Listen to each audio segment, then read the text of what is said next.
right, John Chrisley and Eddie Doyle. Here we are for another Ask Me Anything. It's a Cyber Monday. And ladies and gentlemen, listening to this in the archive in the future, we are June of 2022 right now. And my guest today has very kindly offered to share his expertise. John Chrisley, dialing in from Florida. Welcome, John. Thank you for coming. Great to be here, Eddie. Thanks for having me. Fantastic. So we get right into these things. John and I were just chatting in the sort of preamble prior to hitting the go live button. And I was immediately intrigued by the current responsibilities that John has as a CISO, a Chief Information Security Officer, for an organization that you can describe in just a moment. But what I found fascinating is this organization does ISO standards and consulting for, is it just SMB marketplace? Mostly, Eddie. Yeah, the company I work for, they're based in Pennsylvania. It's mostly servicing the SMB market. We'd like to say customers, 50 users or under, but we do get the occasional medium or larger company. But we're a small business ourselves, and we really like to take care of the small businesses. And so what they've done is they invited John in to come and attach a cyber practice to this ISO standard. Now, for those of you who don't know what the ISO standards are, actually, I can't remember what it stands for, but it is a set of standards and benchmarks for organizations to adhere to what safety? Can we put it that way, John? Is there anything outside of safety and regulation for things like financial health, et cetera? There's part of that, Eddie. I think it's more around quality and quality assurance. And you're going to stump me on the ISO as well. I think it's International Standards Organization, something like that. I'll look it up as we're talking, my friend. Absolutely. Yeah, there you go. But the ISO that so the company I work for, just a quick plug, and this is not a commercial at all. Company name is Core Business Solutions. They're in Lewisburg, Pennsylvania. As Eddie said, I'm coming to you all today from Florida, where I reside. And Core has been around for over 20 years, helping small businesses with their ISO compliance needs. Now, they're not an audit firm. They're not the company that will do the actual audit or certification. There you go. International Organizations for Standardization. That's a mouthful. That's ISO. And there are so many types of ISO. You'll find numbers next to that. ISO what? Our company specializes in a bunch. I'll say definitely ISO 9001, ISO 20000 and 27001. And those 20000 and 27001, those are more IT security centric. It's really making sure that you've got good information security programs, that you've got good policies, you've got good things in place to watch over your information security, which I think is vitally important today. We're going to talk a little more about this, I know, later, but it's not just all about products and things like that. It's really about making sure you've got a good program in place. So I really believe that customers should follow some sort of compliance framework, and ISO is a great place if you're not following anything at the moment. Right. So it's interesting, isn't it? So how long ago were you invited in to do this, by the way, just to get the history? Over a year ago, Eddie. I just started. I just passed my year. We're in June right now. In May, I think I passed a year of being with the company. So what I find fascinating, now you and I have been in cyber for a long time. I find it fascinating that organizations, and this is not a critique of any particular organization, that organizations are now saying, oh, we should have cyber. It's like, okay, I get it, right? The colonial pipelines in 2021, these things really brought it to people's attention. I think Equifax on the financial side really brought it to people's attention. And okay, good. And I would also say at last. So I'm really pleased that, you're being invited in to do that. And now here's what I'm really curious about. Here's what I'm wondering is, how did you start? Like, how do you start building a cyber practice from nothing? And what does a typical customer look like? Do they come in and they don't have a CISO, or do they have kind of like the guy that does the printer also does the security? Give me a day in the life of your clients, and then we'll start to dig into how you put this practice together. Sure, absolutely. Well, I'll sort of start backwards. Most of our customers do not have a CISO. They would consider themselves to be too small to have one. I don't know if I agree with that, but maybe they mean they can't afford one. That could be a reality. A typical CISO, you're going well into six figures and then some, double six figures, if you will. CISOs can be expensive in today's world. They're a specialized kind of breed, if you will. They usually have a lot of experience, and they've worked for some, big companies typically. or big organizations, even if they're not big names. And so the small companies, and when I say small, I guess I could say anywhere from 10 to 50 to 100 to even 150 employees, you're typically not going to see a CISO in those kind of companies unless there's been an issue, unless there's been a breach. Maybe they've had to put something in.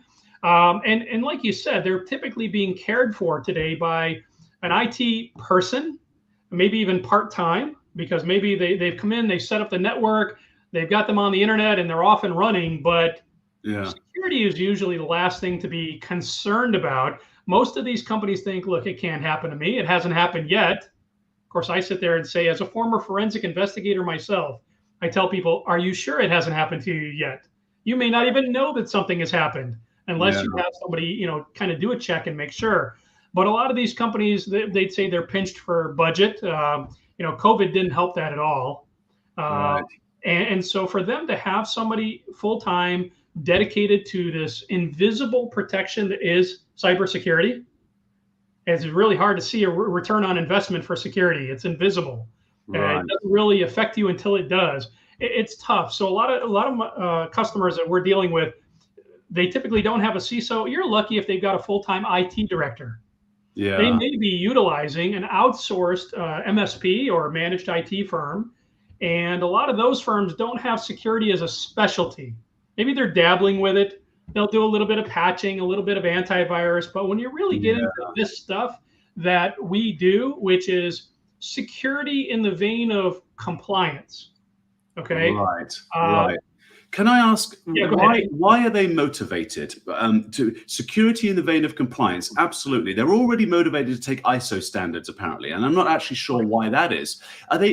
Is it regulation that forces them to? These aren't publicly traded companies, so maybe not. Why bother with ISO, and why bother with the ISO 27001? It's usually customer requirement. It's in a contract. Unfortunately, it's the same thing with cybersecurity. Trust me, I don't think that a lot of these companies would do this to this level if they weren't forced to. And that's very unfortunate. I wish it wasn't that way, but it's reality. Who's forcing them to? Their customers? Their customers are saying, because it's like the supply chain business, right? The colonial. Exactly. Yeah. And they'll usually see it show up in a contract that you must have a certain level of ISO, or you must have SOC 2, or you must have PCI, or nowadays for the customers that we're starting to deal with quite a bit here at Core, you'll hear about CMMC, NIST, CMMC. Sure. NIST. And it's not yet showing up in these small manufacturing customers that are in the defense ecosystem. The manufacturing people that do manufacturing and services for the federal government. But it's going to, and it's starting to get a little momentum where the hint of this showing up in a contract, or better yet, Eddie, they're starting to lose business and lose contracts with these prime contractors because they can't prove. Give me an example, obviously without disclosing customer names, but give me an example of someone who would lose business. Is it like Walmart is requiring this of the pencil manufacturer? Is this kind of what we're talking about? It's the same kind of level, and I think in this world we call it big co and small co, subcontractor. And so big co is saying, and they're usually a DoD supplier, contractor, if you will. And they sub work out to all these manufacturers and even managed IT companies. And so they're requiring it's flowing down is what we call it. The requirements are flowing down. And so that big company has to vet and make sure that the subcontractors they're using are secure and compliant. Well, how do they do it? And so using things like NIST and CMMC, they're going to be able to, they're already starting. And it's really like questionnaire based, like how far along are you in your compliance and your security? Have you done, well, and NIST makes it kind of easy. So specifically, Eddie, I'm talking about NIST 800-171. Okay. And there are, sorry, 1 second.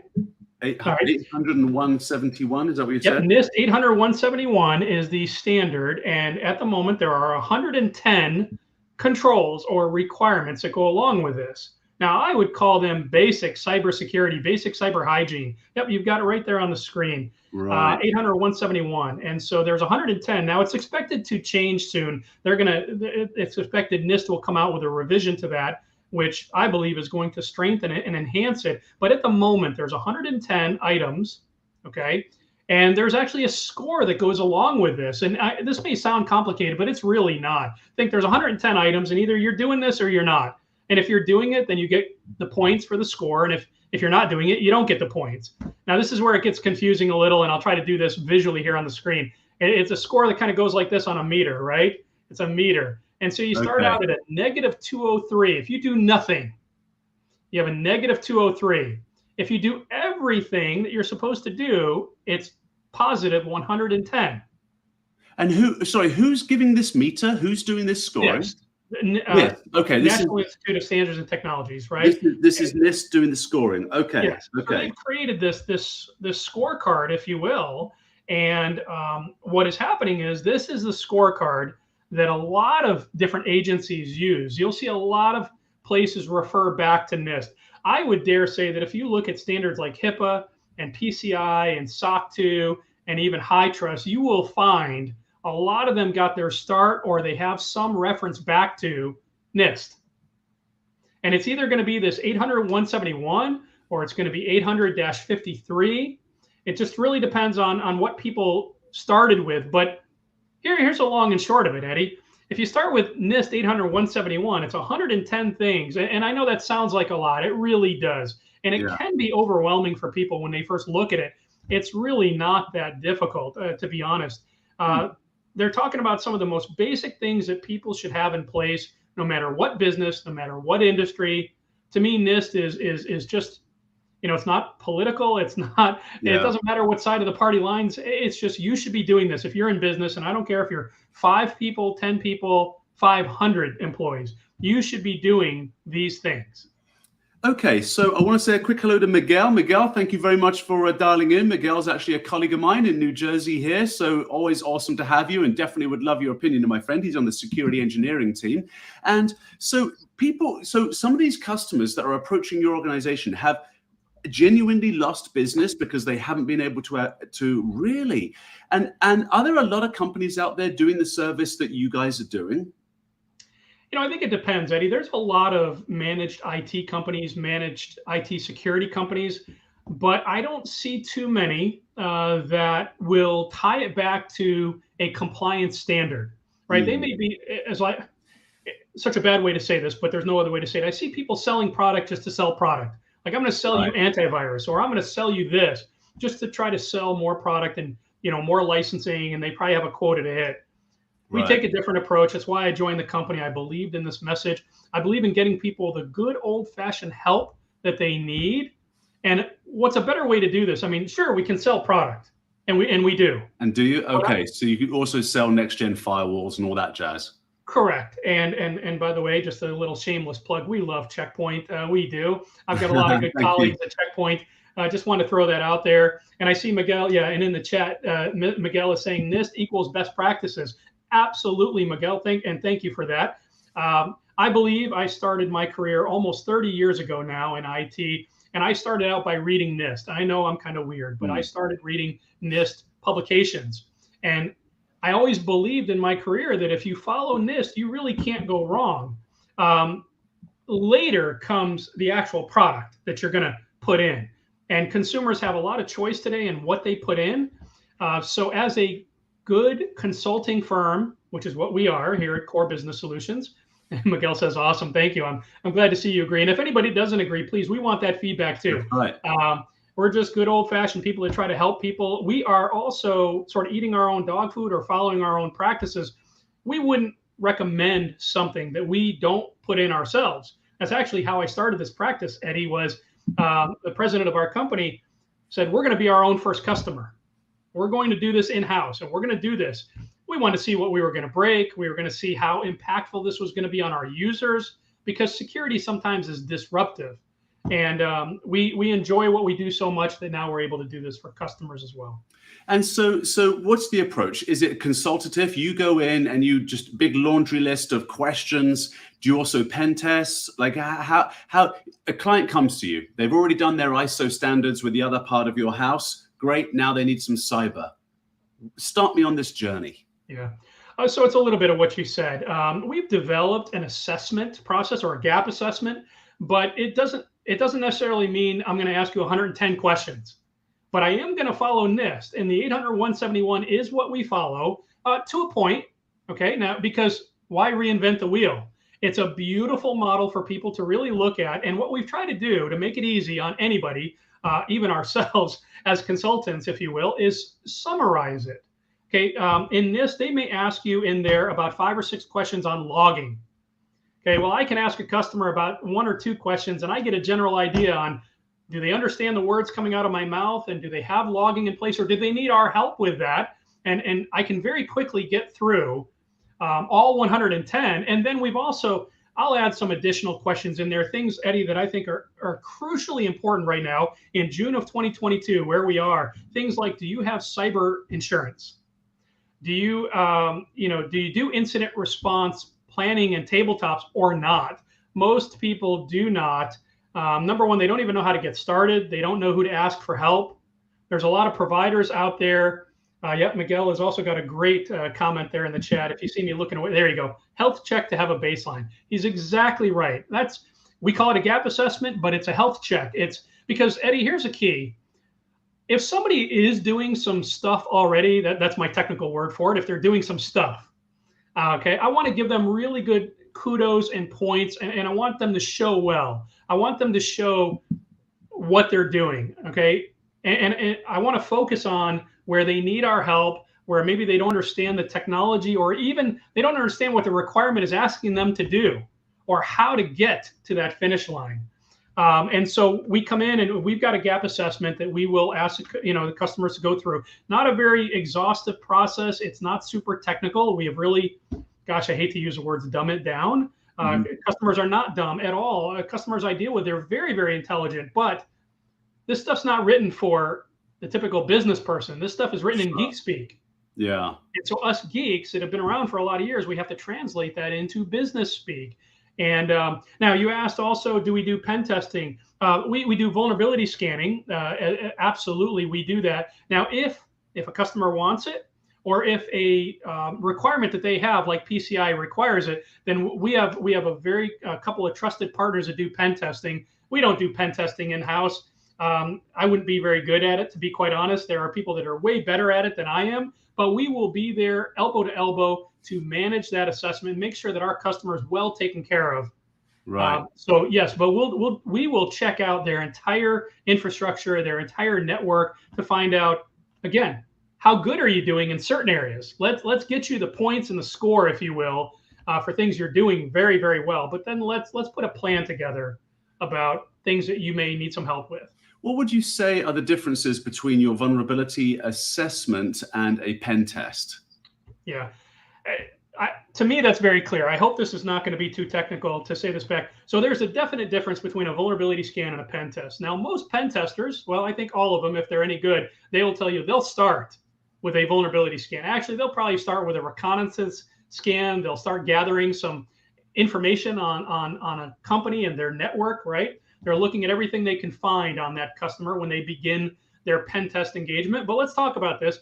So they gather information, and whether they go to their LinkedIn, they go to their social sites, they look up their employees, they find out what they can find. They do a scan of that company from the outside to see, what do you look like to me? What does your company look like? This is still part of the vulnerability assessment, correct? Well, it's sort of both. This is how you gather information about what systems are out there live, like a company's web server or their email server, if they still host their own, or an FTP server. Like, what is out there that I can see, and if I can see it, a hacker can see it.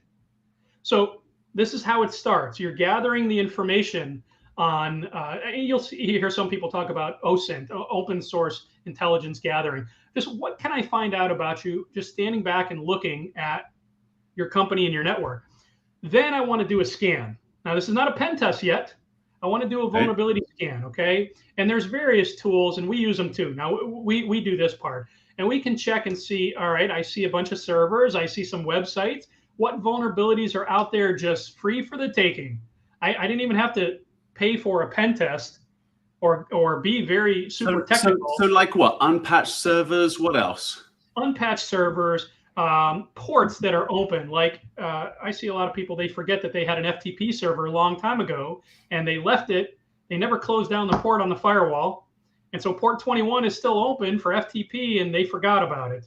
And if they don't secure that very well, I mean, that's forget about coming in through a back door. I can walk right in the front door to a network.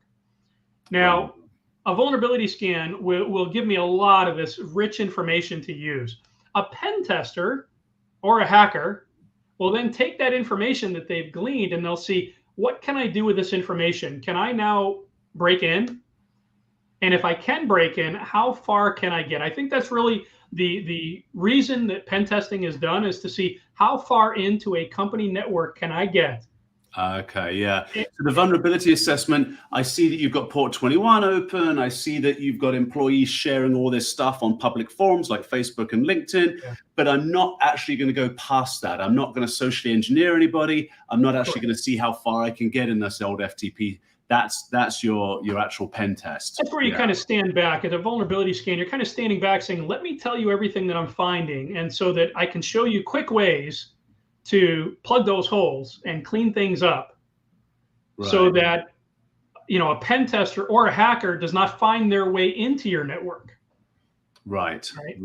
Yeah, fantastic. So, okay, so, you know, SMB client comes to you, they say, okay, we want to be part of this cyber awareness, or rather, you know, have good cyber hygiene, because, I don't know, we're making pencils for Walmart, whatever it might be. And Walmart said, you got to have this. So then you do this vulnerability scanning, as it were, and then something comes up. Close port 21, a couple of others. What are some of the easy pitfalls that you see on a regular basis that people fall down on?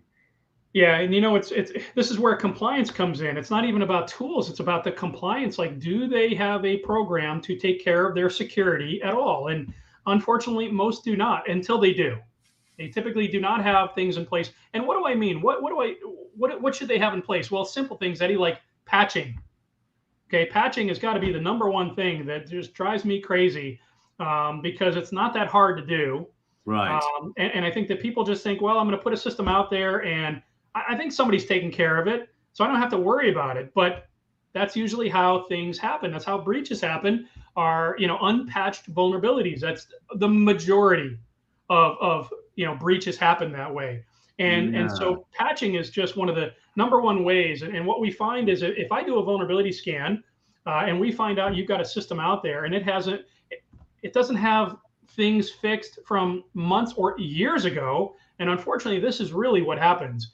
You're like, wow, what a problem. However, let me just take a step back, Eddie, and say one of the key things is it's not all gloom and doom. It really depends on what is that system connected to and how far can somebody really get. If that's a website and somebody's got WordPress and there's no connectivity to the corporate network, well, somebody's got to have the smarts and the common sense to say, yeah, that's bad, but you know what? It's not as bad as it could be.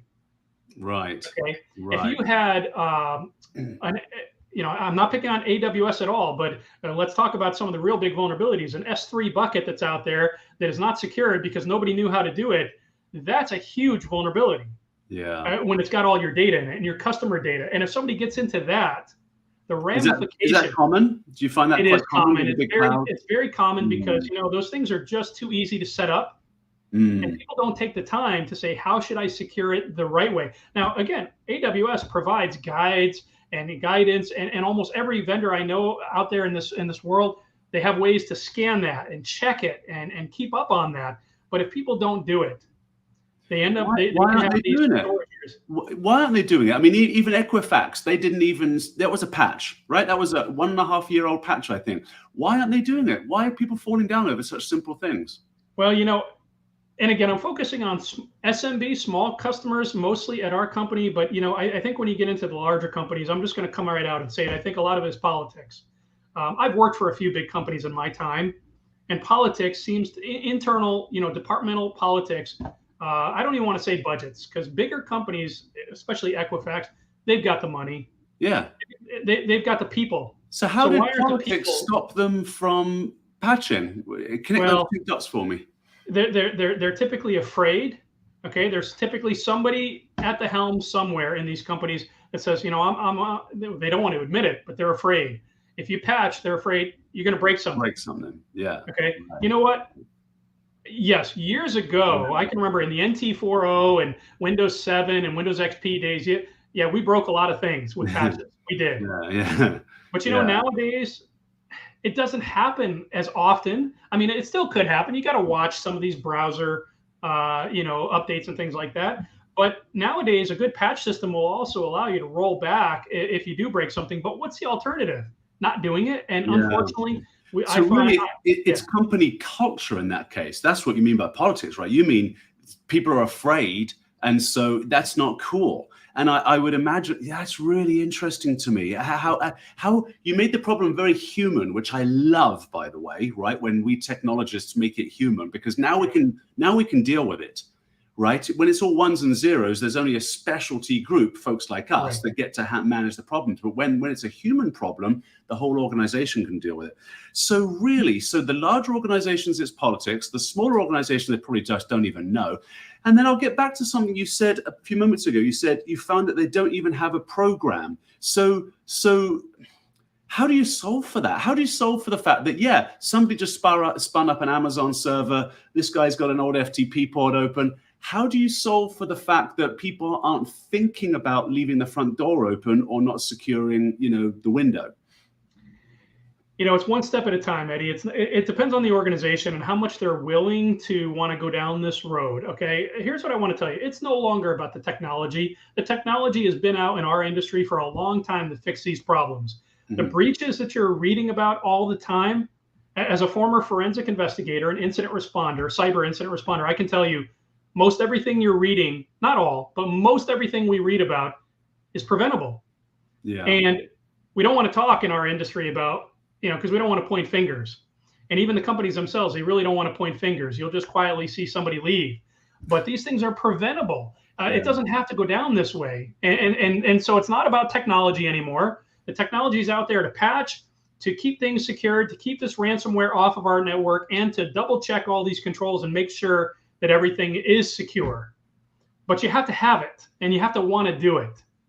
You can't just, and yes, cost comes into it. I know even for the smaller companies who are very, very cost conscious, they're going to say, wow, you want me to spend another $10, $20, $50,000 on top of, I just had to buy all the servers and all the PCs. Now you want me to, well, yeah, I do, because that's a cost of doing business. You can't put technology out there without taking care of it. That's like leaving your kids with no babysitter. Oh, don't get me started. But you wouldn't do that. Why would you leave your computers with no babysitter? Why would you leave these systems? And it's just because they do, and they get away with it for too long. And even the bigger organizations, they're putting money into other areas. Okay. And I know having been a CISO for some big organizations, and I run in a circle of a lot of CISOs, and we talk, you'll hear them say, well, we're not getting the support. We're not getting the budget, but the budget is there, but we're not getting it. So what are those big organizations doing? That surprises me to hear, because you'd have thought with as I mentioned, the colonial, and just keep doing the list, people will be awake to this now. And also the SEC is now mandated as of earlier this year that if you're a publicly traded company, you actually not only need to disclose your breaches, but you need to disclose to us on an annual basis all the things you're doing to try to prevent a breach. So it's interesting that organizations are they just not prioritizing it, or is it cyber people competing for the same dollars? What are your thoughts there? It's definitely, they're not prioritizing it. You got to remember, CISOs are usually not at the top of the ladder or organizational chart within an organization when it comes. Now, some are, and some are changing this model, and it's really good to see. I'm seeing a lot more CISOs report to the CFO or to the CEO, depending on the company structure. Right. But typically, let's talk reality. Most CISOs have to report to the CIO or the CTO of an organization. Right. Well, in some organizations, I was at one where that worked just fine. I worked for one of the best CIOs, actually two of them in my career, that I could ever imagine. They were very supportive. But most CISOs don't. And so you're down a level, and you're competing for dollars with the IT organization as a whole, who is trying to do things like data warehousing and VoIP and all these other things. And so your dollars that you're trying to get for your program or your staff, or to outsource this stuff to a vendor, it's hard to get those dollars. It just is. The other thing, I do want to talk about this too when it comes to culture in an organization. a lot of attorneys, internal counsel, you talk about reporting that breach within a certain amount of time, right? Yes, and yeah, that's important, and I'm glad to see that. There's a lot of state cyber laws now that say, state privacy laws that are saying after a breach of PII in our state, you have to report, and it's anywhere from 24 to 72 hours, somewhere in between, right? That's great, Right. because most organizations wouldn't report it if they didn't have to. They would just pick up that rug and shove it under there and hope nobody noticed. Yeah. And it's very, very unfortunate. That doesn't do anybody any good at all. It's better to get this stuff out there, admit that there was a problem, and figure out a way to fix it so it doesn't happen again. But we're really, now we're scratching at what reality. It's about business or ethics, right? And are people really concerned in keeping personal information safe or not? Right. Well, as Miguel points out here, it's creating that awareness campaign so you can have a security of a culture of security within an organization. So that's interesting to me, because a CEO, a CFO, a general counsel, these types of skill sets came up typically through the business MBA type ranks, your chartered accountant type ranks, and of course your law degrees. And so they wouldn't have an acumen, and I wouldn't expect them to have, in cybersecurity. So how does one then create a culture? And I think it has to come from the top, so that those CISOs who are, let's say, reporting to the CIO don't have to compete for budget, but maybe get their own. Or as you say, I've started to see it too, where CISOs are reporting to CFOs, even dotted line to general counsel, these types of sort of risk mitigator type responsibilities. Yeah. What are your thoughts there? How do we change that culture? It's changing little by little. It is changing. Long time ago, for another organization, I did a podcast that's still out there, and I entitled it "It Takes a Breach." So you can look that up and go find that. And it's very unfortunate. It does. And unfortunately, that really gets things to change. Obviously, that gets the checkbook to fly wide open. And also the investment happens after a breach. But, it's starting to change. I'm starting to see, and this is what CISOs have been asking for years and years. Can we get a seat at the table? Can we get a seat at the board table? They want that voice. Why? Because they're being pushed down within the organization, where they're sitting there ringing the bell going, hey, we know what we need to do. We know how to fix this. Maybe it's investment, but even if they get the investment, it's also about just support. They can't do it on their own. And so I think the tide is changing. I'm seeing it, which is good. But, I would dare say to our listeners, if you're at one of those organizations and you're in security and you happen to be working for one of those people that are not supportive, you need to find another place to work. There are plenty of companies that are supportive of the security message. They get it. They don't want to be headlines in the news. They don't want to have to report this to their customers or their patients if they happen to be like in healthcare. They don't want the publicity of a breach. I think it's going to take another 10 years for this really to change a bit more. A lot's going to happen in 10 years in our world, isn't it? I want to come back to the fact that organizations are falling down over something that is so preventable, things like your patching. And so why aren't there systems in play that simply alert this? I suppose there are. You're saying that people are afraid to patch. They just don't know what will happen. And so how do you solve for that then? If an organization as wealthy as an Equifax, I suppose there's a little bit of an assumption there that people are afraid to patch. But there was a server, I think it was an Apache server or maybe a Cisco server, I can't remember now, that was left unpatched. And I believe this is how it goes. When there is a massive vulnerability in publicly traded companies or in critical infrastructure companies like an Equifax, right? Critical infrastructure being financial critical. I believe the Homeland Defense actually has liaisons that go around and say, hey, here's the vulnerability, here are all the patches or the cures for it, off you go. So they would have had a heads up, and yet it didn't happen.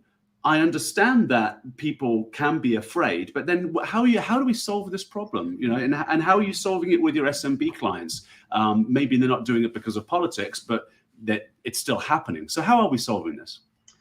Well, you're right. It's tough. And again, it depends on the organization. It just depends on where they are. I want to bring the word maturity into this conversation, but what I mean is maturity of their security program or their security thinking. Where are they sort of on that spectrum of maturity when it comes to how they want to address this? Now, luckily, at my current employer dealing with the customers, we have people knocking on our doors saying, we want to address this head on. We want you to tell. So that's great. And it's beautiful. I really enjoy it. I wish we could get more people to want to, get their head around this, because it doesn't have to be that hard or expensive. We are servicing these small businesses by offering them managed services, realizing that a lot of customers cannot do this on their own. And I would say that it doesn't matter whether they're small, medium, or large, although a lot of large organizations have their own IT shops. I come from a couple of large organizations that had several hundred people in IT. Sure. And yet the security team was the smallest you could imagine. So it's like, well, who's really focused on? There's a whole bunch of people running the technology, but for people to actually take care of the security of it, you're not seeing a proportional, hiring in that. It takes focus. It takes tooling. It takes management. So what I'm seeing is the successful companies realize that they probably can't do this internally. Maybe they don't even want to. They don't want to staff up to do this. Outsource it. So what are you managing for them then? I'm sorry, say again. What are you managing for them? So what ends up happening, we've got a whole menu of things. And again, I don't want to turn this into a commercial for our company, but I see a lot of companies like us that are offering a lot of managed services that companies either cannot, will not, or probably should not do on their own, like managed patching. And I'm not just talking about, when I talk to somebody about patching, they typically say, well, I've got Windows updates turned on, so I'm good, right? I'm going, well, that's better than nothing. Let me give you some kudos for at least having that on, right? But what about your browsers and your third-party applications and your utility programs and your device drivers? And then, I'll get the blank stare. They say, yeah, we didn't think about those. And so it's about taking care of the whole. Well, look, if we were in healthcare right now, I'd be saying, I'm taking care of our patient. In this case, our patient is that computer or that server, and it does need some care and feeding. Okay, so I'm taking care of that whole computer. We're also doing things like managed antivirus. Now the term is endpoint detection and response, EDR, right? I call it the old-fashioned, we used to just call it antivirus. It's one thing to have these products, and it's great when I see that people have it, but they do take some care and feeding.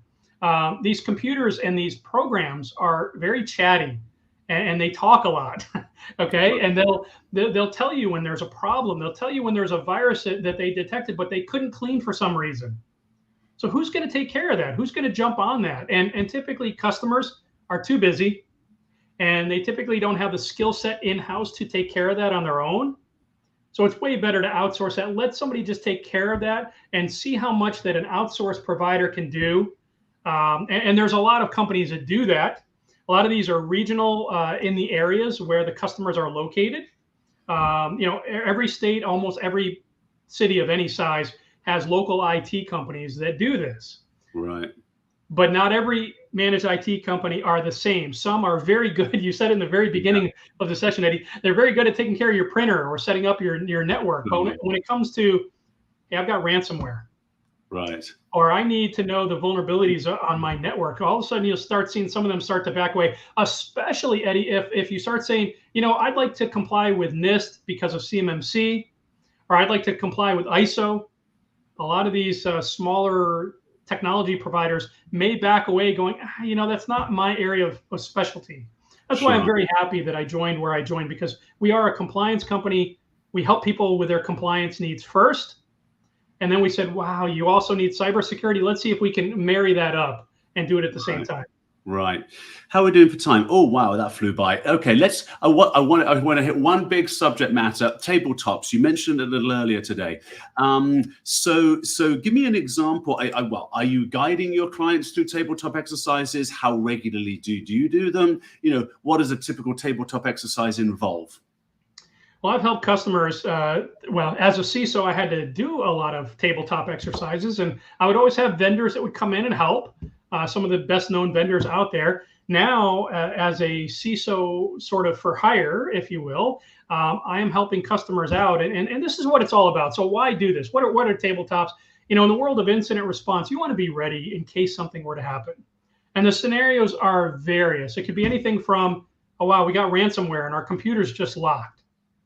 All right. And it's asking for a ransom. What do we do? It could be, power just went out and all of our servers went down. or and so there's various scenarios that can play out that could really cripple any company. I don't know any companies that can really survive and operate very well without their computers. Right. So the idea is you want to do scenarios throughout the year, and some compliance standards and cybersecurity practices, they will require this, and they'll say, look, you have to show proof that you're actually doing this at least once a year, if not twice a year. I'd like to see companies do this once a quarter, where what you do is you get together and you have a company like us that is sitting there with you elbow to elbow, and we go through a scenario. Now here's something like, all right, a scenario is you got ransomware, all the computers locked, go. I call that putting a grenade in the middle of the table and pulling the pin. All right, go. All the computers are down. What do you do next? Well, it depends on what kind of company you are and how prepared for that you are. If you're working in healthcare in a hospital, you might have to go back to paper charts if you even have paper. Yeah. How do you tell drug interactions and history on a patient when you don't have the computer records in front of you? That's really tough. Right. But if you're in another type of organization, maybe you say, oh, no worries, we're a manufacturing company, the computers are down, we're still going to continue manufacturing, but I need to get to my email. I need to get to my storage area where all my files are. And so now you want to start practicing, do I have good backup? And you know what? Trust but verify, everybody. I am an IT person, and I'm going to say this. Just because your IT person says, we got a good backup, are you sure?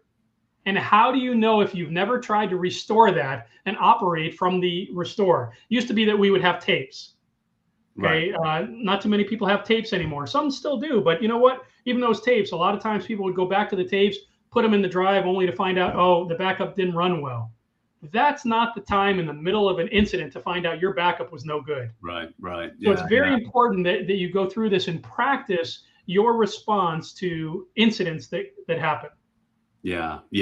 So that's the tabletop. Wow. We're probably going to have to end it there. And trust but verify. I always say never trust and always verify. Right. That's just give people a little bit more of an edge there. John, this was amazing. I think next year I'd love to have you back because I'd love to hear about the progress on how you've built out your practice some more and more of those kind of challenges that you're seeing. Quick thumbs up from our followers on YouTube. Thank you very much, Asif, for dialing in today. Also, I won't go with the first name. I'll just say Mr. Islam. Thank you very much for dialing in. That's greatly appreciated.